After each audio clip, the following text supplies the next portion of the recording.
আসসালামু আলাইকুম। সবাই কেমন আছেন? আশা করি সবাই ভালো আছেন। আলহামদুলিল্লাহ আমিও ভালো আছি।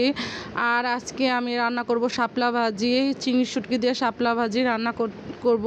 এই জন্য চিংড়ি শুটকিটা ভালো করে কষিয়ে নিয়েছি, তারপরে এখন শাপলাগুলো দিয়ে দিচ্ছি।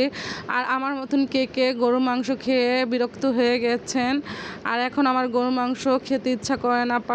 প্রতিদিনই এখন গরুর সপ্তাহ, আজকে 8 দিন হবে ঈদ যে হয়েছে।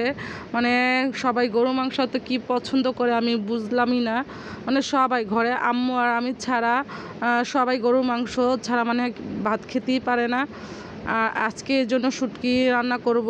এখানে আমি শাপলা দিয়ে চিংড়ি শুটকি রান্না করছি, আর হলো লটকা শুটকি দিয়ে সবজি দিয়ে শুটকি রান্না করব, আর ডাল রান্না করব। আর এই আপনাদের সাথে কথা বলতে বলতে আমার শুটকির তরকারিটা হয়ে গেছে। আর কার কার আমার মতন এই যে গরু মাংস খেয়ে বিরক্ত হয়ে গেছেন। আর এদিকে আমার এই যে চিংড়ি শুটকিটা হয়ে গেছে। আর এখন আমি হলো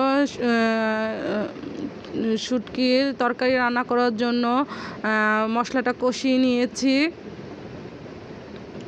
মশলাটা কষানো হয়ে গেলে এখন আমি শুটকিগুলো দিয়ে দিচ্ছি।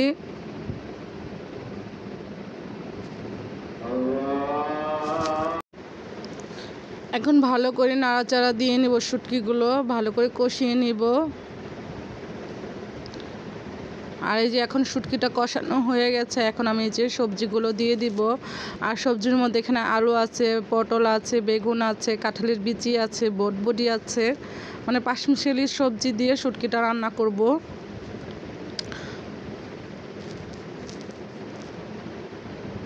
আর শুটকিটা ভালো করে নাড়াচাড়া দিয়ে এই যে আমার শুটকি তরকারিটা রান্না হয়ে গেছে, আর সাথে আমি ডালটাও রান্না করে ফেলেছি, আপনাদের সাথে শেয়ার করতে পারি নাই। আর আমার ভিডিওটা যদি ভালো লেগে থাকে তাহলে একটা লাইক, একটা কমেন্ট, একটা শেয়ার করে দেব। আর সবাইকে আল্লাহ হাফেজ।